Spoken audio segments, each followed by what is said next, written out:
Chapter 8, Masochism and Sadism. The master has learned from his many different experiences that an object which can be possessed is valueless.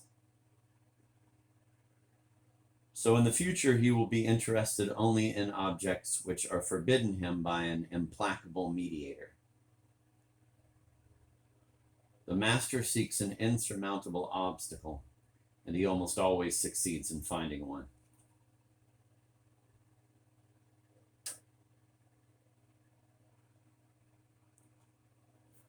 A man sets out to discover a treasure he believes is hidden under a stone. He turns over stone after stone, but finds nothing.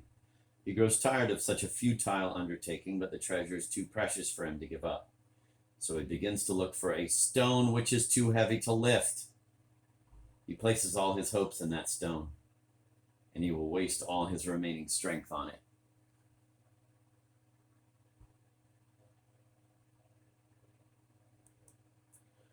The masochist, for that is whom we have been describing, may be originally a master who has become blasé. Continual success, or rather continual disappointment, makes him desire his own failure. Only that failure will indicate an authentic deity, a mediator who is invulnerable to his own undertakings.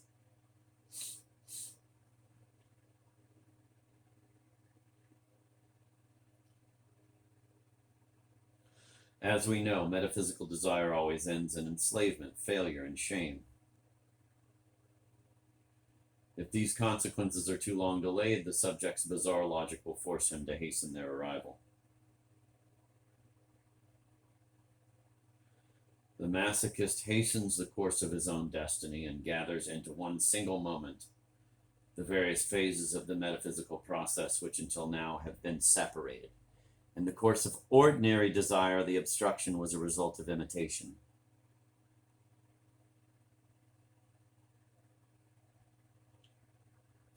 Now imitation is the result of obstruction.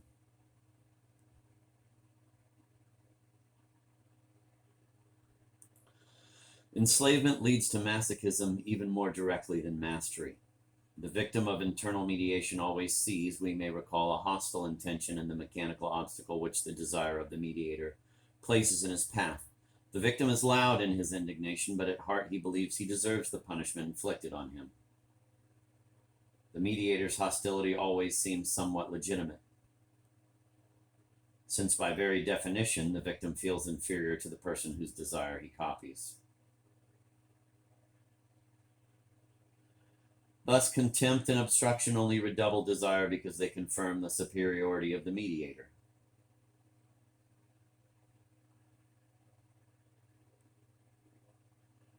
From this point, it is but a short step to choosing the mediator, not because of his seemingly positive qualities, but because of the obstruction he can provide. And the more a subject despises himself, the more easily he makes this step.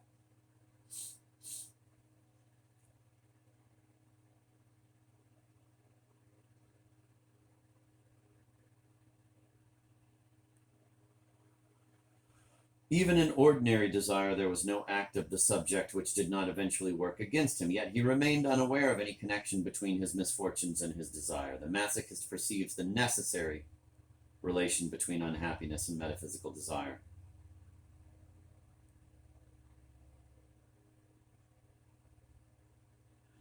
But he nevertheless does not renounce his desire. By a misunderstanding even more remarkable than those which preceded it, he now chooses to see in shame, defeat, and enslavement not the inevitable results of an aimless faith in an absurd mode of behavior, but rather the signs of divinity and the preliminary condition of all metaphysical success. Henceforth, the subject bases his enterprise of autonomy on failure. He founds his projet of being God on an abyss.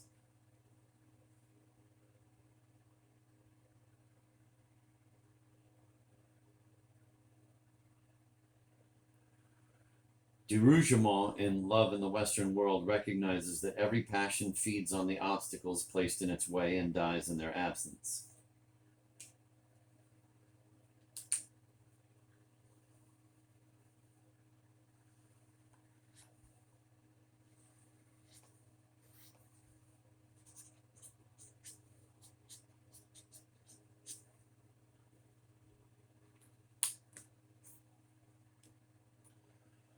From this, de Rougemont concludes that desire should be defined as a desire of the obstacle.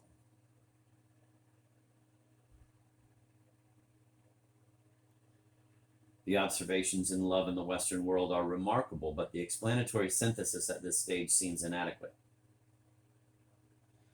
Any synthesis is incomplete which ends in an object or an abstract concept and not in a living relationship between two individuals. The obstacle, even in the case of masochism, where it alone is directly sought, cannot be primary.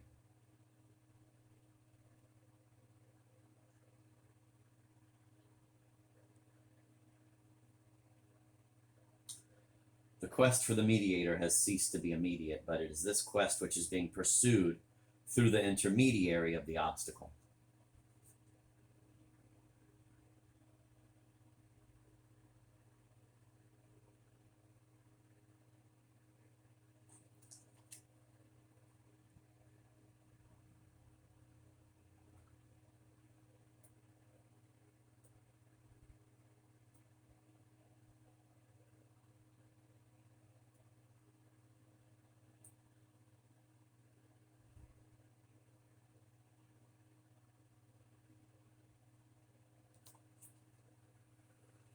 In the lower stages of internal mediation, the subject despises himself so much that he has no confidence in his own judgment.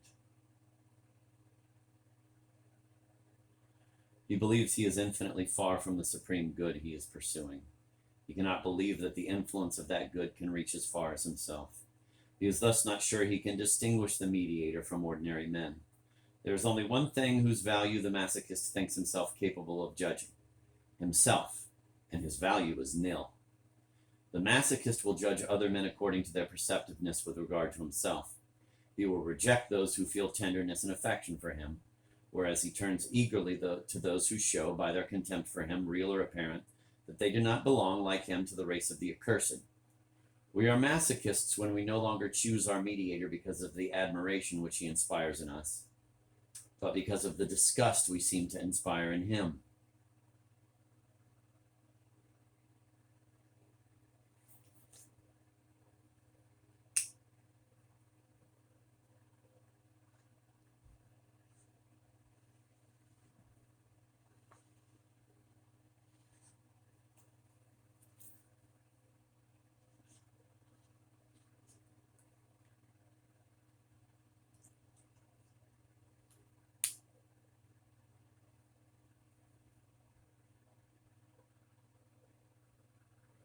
From the standpoint of a metaphysical hell, the masochist's reasoning is irreproachable. It is a model of scientific induction. It may even be the archetype of inductive reasoning.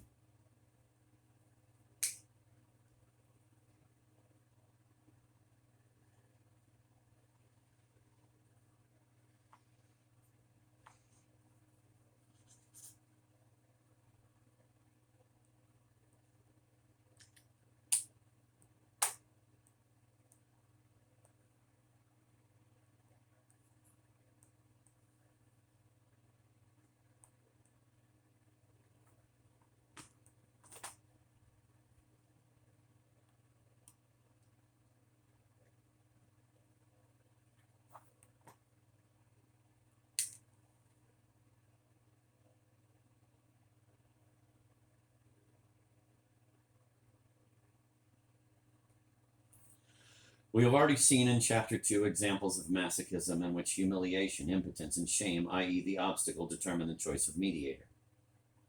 It is the noli me tangere of the gourmands which unleashes in Marcel a furious desire to be received.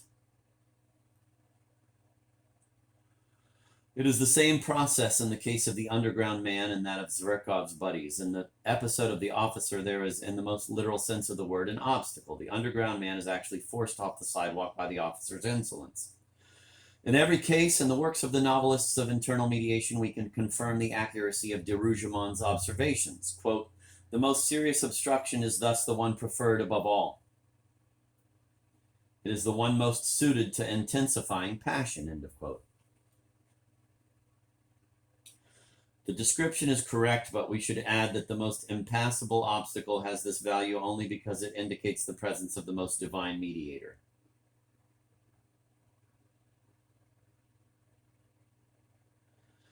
Marcel imitates Albertine's language and manners.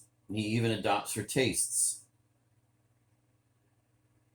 The underground man strives in a grotesque fashion to copy the impudent boasting of the man who insulted him.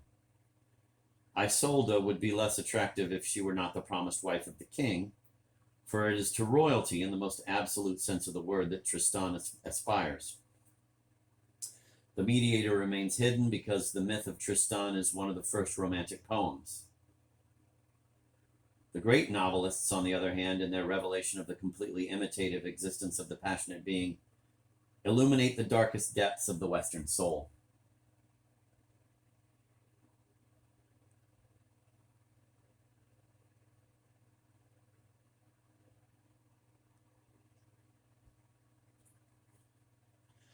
The masochist is at once more lucid and more blind than other victims of metaphysical desire. He is more lucid in that he possesses that lucidity increasingly prevalent in our time, which permits him alone among all desiring subjects to perceive the connection between internal mediation and the obstacle.